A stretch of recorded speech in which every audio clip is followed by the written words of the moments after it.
안녕하세요. 저는 오늘 저널 미팅을 맡은 석박사 통합과정 이영탁이라고 합니다. 저는 최근에 퍼블리시된 딥러닝을 이용하는 이의지 기반의 BCI 연구에 대해 발표를 준비해 보았습니다. 먼저 소개해드릴 논문은 IEEE Transactions on Neural Networks and Learning Systems라는 저널에 소개된 논문이고요. 해당 저널의 임팩트 팩터는 14.255, Q1에 랭크되어 있습니다. 해당 논문은 사실 내년에 정식 퍼블리시 될 예정인 논문이고, 이 논문의 주제는 이 리커런트 뉴럴 네트워크라는 모델을 사용을 해서 EEG 데이터를 분류하는 모델입니다.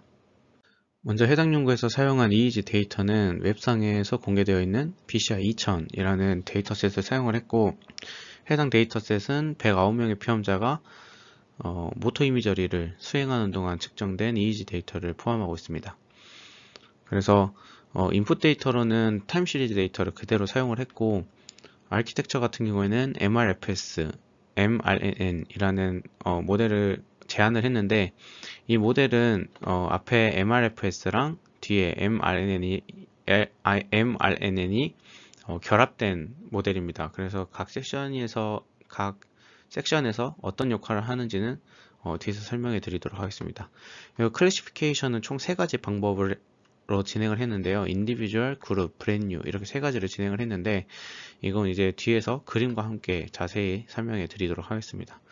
마지막으로 이 explanation이라고 있는데, 이 논문에서 이야기하고 있는 게 해당 이 연구에서 제안한 모델이 설명 가능한 모델이라는 걸 주장하고 있는데, 그 주장하기 위해서 어쨌든 피처 맵을 뽑아야 되는데, 그 피처 맵에 사용한 웨이트 값이 이 마지막 모델이 가장 마지막에 있는 풀리 커넥티드 레이어의 웨이트를 사용을 했다고 합니다. 그래서 이게 왜 설명이 되는지는 뒤에서 또 마저 설명드리도록 하겠습니다. 다음으로는 클래시피케이션 메소드인데요. 앞에 3가지 방법으로 분류를 했다고 말씀드렸는데, 그 3가지에 대한 그림을 제가 좀 간략하게 그려서 왔습니다. 이해하시기 편하게.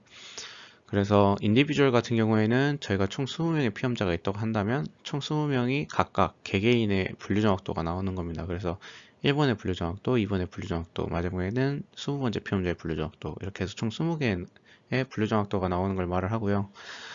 그룹 같은 경우에는 8명, 10명, 20명 이렇게 3케이스로 나눠서 분류를 진행했는데, 그 선택된 피험자들의 데이터를 한꺼번에 모아서 일부는 트레이닝, 일부는 테스트 이렇게 나눠서 분류를 진행했고, 이건 이제 한 번에 애큐러시가 나오게 됩니다. 마지막으로 브랜뉴 같은 경우에는 전혀 다른 피험자가 테스트에 사용된다는 말이고, 보시면 이제 20명의 피험자 중 8명의 피험자가 트레이닝으로 들어가고 2명의 피험자가 테스트로 들어가게 됩니다. 근데 이 앞에 그룹이랑 차이점은 이 테스트에 들어갈 피험자가 그 트레이닝에 대한 트레이닝에서 정보가 아예 없다는 게 큰 차이점입니다. 그래서 이게 보통 저희가 실생활에 BCI를 적용했을 때의 가장 이상적인 케이스이고요. 그래서 다른 사람의 많은 데이터들을 이용을 해서 트레이닝을 하고 새로운 사람이 들어왔을 때 이걸 BCI 시스템을 잘 이용할 수 있도록 해주는 걸 이야기를 하고, 그래서 이 방법 같은 경우에는 새로운 피험자 2명에 대해서만 분류 정도가 나오게 됩니다. 그래서 이 연구에서 제안하는 모델인 MRFS의 MRNN은 여기 나와 있는 것처럼 2가지로 나눠져 있는데, 먼저 데이터는 앞에 나와 있는 것처럼 뭐 별도의 뭐 밴드패스 필터나 그런 전처리는 하진 않았지만 데이터 컴프레스라고 해서 다운샘플링을 좀 해줬습니다. 원래 160Hz였는데 16Hz로 다운샘플링을 해줬고요. 여기 보면은 F왕 1T가 있는데, 이게 지금 사실 분석을 진행하면서 이 1T가 타임 포인트 개수가 줄는데 뒤에서 또 마저 설명드리도록 하고, 이 MRFS 같은 경우에는 데이터를 세그멘트 해주는 부분입니다. 그래서 데이터를 어느 정도 길이로, 그리고 어떻게 넣어줘야 될지, 어떻게 자르고 어느 정도 길이를 잘라야 되고 몇 개까지 잘라야 되는지 이런 걸 선택하는 부분들이 있고요. 그 다음으로 이제 mRNN 모듈이 있는데, 여기서 보시면 여기 데이터가 들어와서 앞에서 말씀드렸던 그 풀리 커넥티드 레이어의 웨이트를 곱해줘서 어떤 스파르스 피처 맵을 만들게 됩니다. 그래서 이 스파르스 피처가 RNN 레이어에 쭉 들어가서 마지막 결과가 나오게 되는 방식입니다. 그래서 사실 데이터 프리프로세싱 부분은 따로 저 1T에 대한 것만 좀 생각해 주시면 될 것 같고, 뒤쪽에 MRFS에 대한 설명을 이어가도록 하겠습니다. 그래서 이 MRFS라는 섹션은 총 두 가지 인수가 되게 중요하게 작용을 하는데요. 하나는 컷이고 하나는 레인지입니다.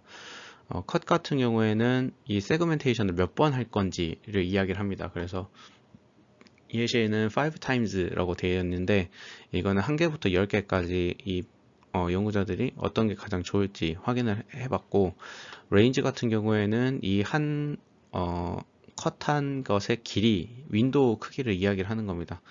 그래서 여기 0.8t, 0.83t, 0.94t 이렇게 t가 이렇게 앞에 소수들이 들어가 있는, 개수들이 들어가 있는데, 이건 이제 1t를 기준으로 길이가 어느 정도 되는지를 이야기하고, 이 1t는 이 모든 클래스를 다 한 사이클 돌리는데 걸리는 시간을 이야기를 합니다. 그래서 이 연구에서는 총 4클래스 MI를 했는데, 이 4클래스 MI를 한 번씩 하는데 걸린 시간을 t라고 하고, 그래서 뭐 예를 들면 0.9t라고 하면은 지금 이 태스크 1, 2, 3는 전부 다 들어가고, 이 태스크 4 같은 경우에는 0.1만큼이 없어지게 됩니다.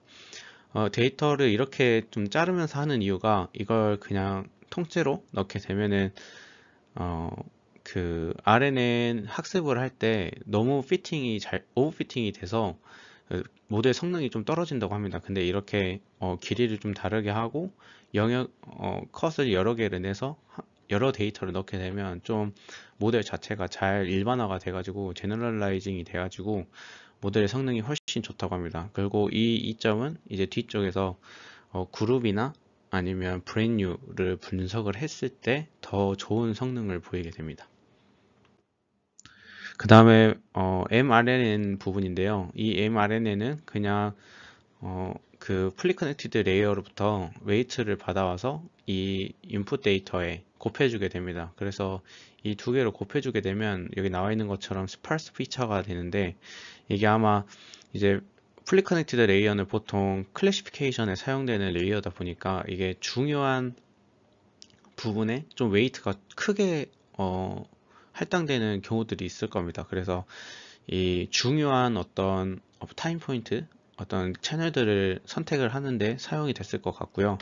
그래서 이렇게 웨이트를 곱해준 피처에 대해서 RNN, 지금 사실 RNN이라고 하지만 안에 있는 모듈들은 거의 LSTM에 사용하는 모듈들이라서 어쨌든 RNN 레이어에 들어가고 마지막으로 결과가 나오게 됩니다.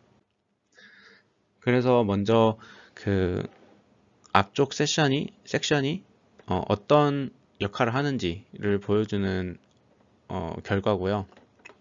그래서 컷을 하나만 했을 때부터 7개를 했을 때까지를 했는데, 이게 10개, 논문상에는 10개까지 해봤다고 하는데 아마 5개가 가장 좋았어서 그런지 좀 잘라서 데이터를 보여주더라고요. 그래서 5등분을 냈을 때 가장 성능이 좋았다고 하고, 레인지 같은 경우에는 여기 나와 있는 것처럼 80에서 95%를 넣었을 때 가장 성능이 좋았다고 합니다. 사실 여기 앞에 있는 이 15에서 한 80 정도는 이게 아마 한 1T를 이제 5등분 하는데, 이게 중간중간에 클래스가 다 포함이 되지 않는 경우들이 있어가지고 이렇게 좀 떨어진 것 같은데, 본문에서는 따로 뭐 언급이 없었기 때문에 일단은 이 컷 5개 했을 때, 그리고 80에서 95%, 그러니까 0.8T에서 0.95T를 사용했을 때 가장 좋았었다고 하고요. 마지막으로 이 뒤에 explanation, 그러니까 설명을 할 때 필요한 이 fully connected 레이어에 뉴런이 몇 개까지 있어야지 좀 성능도 좋고 설명하기 좋은가를 테스트 해봤을 때 32개를 사용하는 게 가장 좋았다고 합니다. 다음으로는 이 모델의 성능을 보여주는 건데요. 여기 위에 있는 두 가지는 이제 인디비주얼 결과입니다. 그래서 10명의 피험자만 지금 나와 있는데, 이 10명 피험자에 대해서 분류 정확도를 이야기를 하고 있고, 위에는 바이너리 클래스, 밑에는 포 클래스 이렇게 돼 있는데, 바이너리 클래스 같은 경우에는 손이랑 발로 나눴고, 포 클래스는 오른손, 왼손, 양손, 양발 이렇게 해서 포 클래스로 했습니다. 그러니까 같은 데이터셋인데 클래스를 어떻게 나누느냐에 따라서 분류를 한 거고요. 밑에 왼쪽에 있는 건 그룹 레벨의 분류 정확도입니다. 그래서 이건 바이너리와 포클래스 두 개 다 진행했을 때 보시면 인디비주얼이랑 거의 차이가 안 나는 것을 확인할 수 있고, 오른쪽에 있는 그, 그 브랜뉴 결과 같은 경우에도 8명을 트레이닝해서 2명으로 테스트를 했는데 인디비주얼이나 뭐 그룹 브랜뉴 이 세 가지 모두 다 뭐 성능이 크게 차이가 나지 않는 것을 확인할 수 있습니다.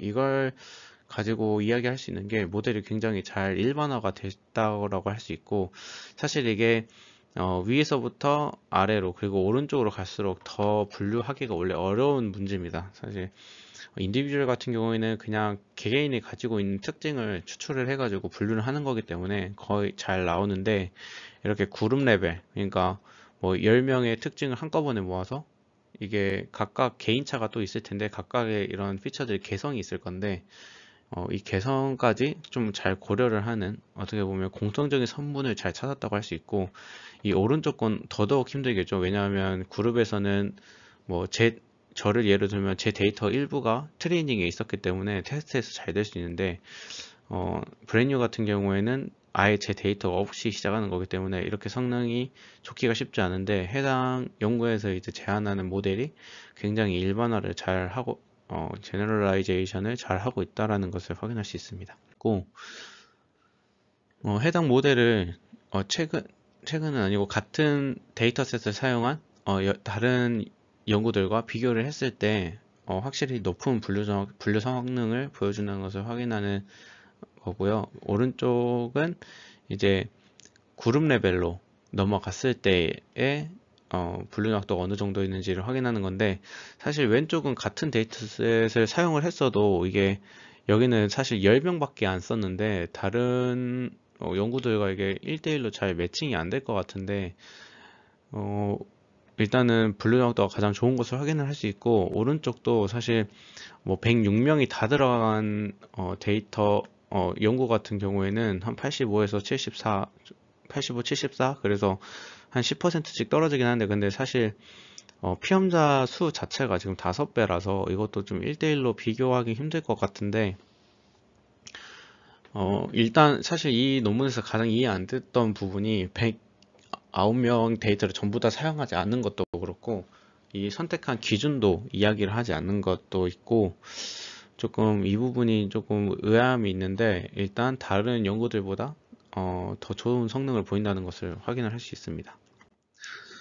다음으로 이제 익스플레네이션에 대한 내용인데요. 여기 왼쪽 위에 있는 그림이 인풋 곱하기 웨이트, 그러니까 결국에 아웃풋인 거죠. 그래서 아웃풋을 이야기를 하고, 여기 32라고 되어 있는데 아까 플리커넥티드 레이어의 노드 개수를 32개가 가장 성능이 좋았기 때문에 선택을 했다고 말씀드렸었잖아요. 그래서 그 노드 유닛의 개수만큼 지금 데이터가 나오게 되고, 여기 있는 스테이지는 클래스라고 보시면 됩니다. 그래서 아까 태스크 1, 태스크 2, 태스크 3, 태스크 4 이렇게 됐다고 생각을 하시면 되고, 이게 이제 풀리 커넥티드로 마지막으로 나왔던 웨이트의 모습인데, 여기 오른쪽에 있는 것처럼 클러스터드 웨이트라고 해서 각 클래스에 맞게 매핑을 해가지고 어떤 시간대에 어떤 클래스로 분류될 확률이 높은지, 그러니까 어디가 웨이트가 가장 높은지를 보여주는 겁니다. 그래서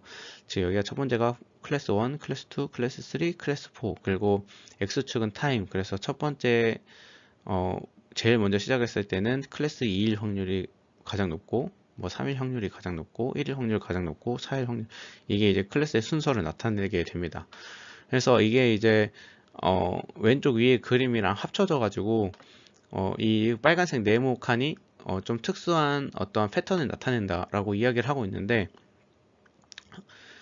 일단은 이 익스플레네이션은 여기 웨이트, 클러스터드 웨이트까지가 이제 충분히 설명이 되는 부분인데, 여기 오른쪽 위에 그림이 좀 해석이 안 되는 게, 지금 보시면 스테이지 3나 스테이지 4가 그림이 거의 그냥 완전 똑같은 그림이기도 하고, 여기 오른쪽에 있는 그림도 이게 각 한 줄씩이 좀 그림 하나씩 들어가고 뭔가 겹치는 이런 그림들이 있거든요. 여기 첫 번째랑 여기 밑에서 두 번째 그림이 완전 동일하게 되는데, 이게 떤 의미를 가지는지 사실 뭐 본문상에서 나와 있지도 않고, 그냥 네모가 어떤 특수한 패턴들을 가리킨다, 이 패턴들이 모델을 학습하는 데 영향을 많이 미쳤다라고 말만 있고, 솔직히 이걸 어떻게 해석해야 되는지 잘 안 알려주는 부분이 있는데, 일단 이런 떤 피처가 좋았냐기보다는 이 클러스터드 웨이트를 구한 것 자체가 더 의미가 있고 충분히 설명이 되는 것이기 때문에 해당 모델이 굉장히 의미 있는 모델이라고 합니다. 다음 연구는 Engineering Applications of Artificial Intelligence라는 저널에 게재된 논문이고요. 임팩트 팩터는 7.802, Q1에 링크되어 있습니다. 해당 논문은 이제 EEG 베이스드 BCI인데 트랜스퍼 러닝을 사용한 방법입니다. 그래서 해당 연구에서는 BCI 컴피티션이라는 데이터셋을 사용을 했고, 총 9명이 모터 이미저리를 하는 동안 측정된 데이터를 포함하고 있습니다. 인풋 데이터는 앞선 연구랑 똑같이 타임 시리즈 데이터를 사용을 했고요. 아키텍처 같은 경우에는 MSFF-CNN이라고 해서 앞단에서 이제 피처를 굉장히 많이 합쳐서 뒷단 CNN으로 넘겨주는 모델인데, 이 모델이 이제 뒤에서 그림을 보면서 더 자세히 설명해 드리도록 하고, 클래시피케이션 같은 경우에는 총 4가지를 진행을 했습니다. 그래서 서브젝트 스페시픽, 이건 이제 앞선 결과의 인디비주얼이랑 똑같은 건데, 결과에서는 MSFF-CNN1으로 표현을 했고, 두 번째는 서브젝트 인디펜던트라고 해서 앞에 연구랑 매칭을 하자면 그룹에 해당되는 거고, 뒤에 결과에서는 MSFF-CNN2라고 표현을 했습니다. 그리고 이 연구의 핵심인 3번과 4번이 이제 트랜스퍼 러닝을 사용을 한 건데요. 첫 번째 거는 이제 트랜스퍼 러닝을 하면은 원래 사전 학습된 모델을 어느 정도까지 살리고 어느 정도까지를 새롭게 튜닝을 할지를 정하게 되는데, 3번 같은 경우에는 풀리 커넥티드 레이어만 변경을 하게 되고, 4번 같은 경우에는 컨볼루션과 풀링 레이어까지 웨이트를 새롭게 업데이트하는 것을 뜻합니다. 그래서 각각 AC1, AC2로 뒤쪽에서 표현을 하게 됩니다. 그래서 해당 연구에서 제안하는 모델 MSFF-CNN 같은 경우에는 지금 나와 있는 그림처럼 인풋 시그널이 들어가면 두 가지 갈래로 나뉘게 되는데요. 일단 위에 MSCNN 같은 경우에는 완전히 컨볼루셔널 레이어로만 구성되어 있는 섹션이고, 밑에는 이제 저희가 모터 이미저리 분류를 할 때 가장 많이 사용하는 머신러닝 방법인 FBCSP를 한번 거친 다음에 CNN 레이어에, 컨볼루셔널 레이어에 넣는 방법입니다. 그래서 이 두 가지 레이어를 거쳐서 나온 피처들을 합쳐준 다음에 뒤에 컨볼루션과 풀리 커넥티드를 이용해서 분류를 하는 방법이고요. 이 순수 컨볼루셔널 순수하게 이제 딥러닝 레이어만 들어간 이 MSCNN 같은 경우에는 밑에 나와 있는 그림처럼 인풋 데이터를 이제 각 밴드별로 밴드패스 필터링을 해준 다음에 이 MCB라는 어떤 모듈에 넣어줍니다. 그래서 이 MCB 모듈이 피처들을 각각 뽑아주게 되고, 이 피처를 마지막에 합치게 됩니다. 그래서 이 MCB 모듈 같은 경우에는 뒤에 제가 가져왔는데, MCB 안에서도 데이터가 스몰, 미디움, 라지, 그리고 맥스 풀링 이렇게 해서 총 4가지 갈래로 나눠져서 각각 피처를 뽑게 됩니다. 이거는 사실 그동안 많이들 봐온 모델 방법일 텐데요. 이게 그냥 컨볼루션 레이어의 필터의 크기만 바꿔가면서 피처를 뽑는 방법이고, 마지막에 모두 합쳐서 아웃풋이 나가게 됩니다. 그럼 이제 이게 각 밴드 밴드별로 총 4가지의 피처들이 합쳐진 게 나오겠죠. 그래서 피처들이 굉장히 많이 추출되게 되고요. 다음으로는 OVR FBCSP라고 해서 이 EEG 데이터를 머신러닝에서 할 때 FBCSP라는 방법을 많이 사용하거든요. 근데 여기 앞에 OVR 같은 경우에는 원 vs 레스트라고 해서 밑에 있는 그림처럼 만약에 저희가 4클래스를 가지고 있으면 저희가 목표하는 하나의 클래스를 1번 클래스로 놓고요. 나머지 3, 4, 2, 3, 4를 이제 새로운 클래스, 그래서 마치 바이너리 클래스를 분류하는 것처럼 CSV 필터를 만드는 겁니다.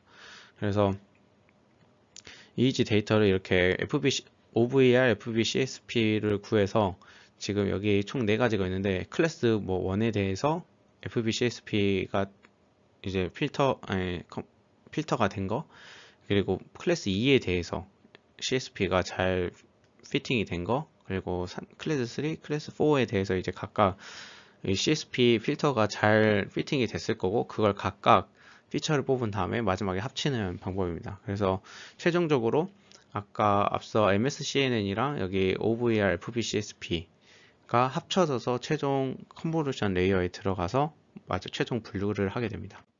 앞에선 이제 모델의 핵심이 되는 모듈들이나 아니면 구조들을 설명해 드렸고, 이제 트랜스퍼 러닝에 대해서 좀 설명해 드리려고 하는데, 어, 앞에서 이제 분류를 총 4가지 수행했다고 말씀드렸잖아요. 그래서 첫 번째랑 두 번째는 인디비주얼이랑 그룹, 그리고 세 번째, 네 번째는 트랜스퍼 러닝을 적용을 했다고 말씀드렸는데, 이 트랜스퍼 러닝은 사실 새롭게 학습을 할 때 어느 정도까지 유지를 하고 새롭게 그 업데이트하는 부분을 어느 정도를 주는지가 굉장히 중요하게 되거든요. 그래서 첫 번째 방법 같은 경우에는 분류기 역할을 하는 풀리 커넥티드 레이어만 업데이트를 새롭게 하는 거, 그리고 두 번째 같은 경우에는 컨볼루션 레이어랑 풀리 커넥티드 레이어를 같이 업데이트하는 방법, 이렇게 2가지로 나눠서 수행을 했습니다. 그래서 보통 데이터마다 다 특성이 달라서 어떤 게 더 좋다고 말하기는 힘들고요.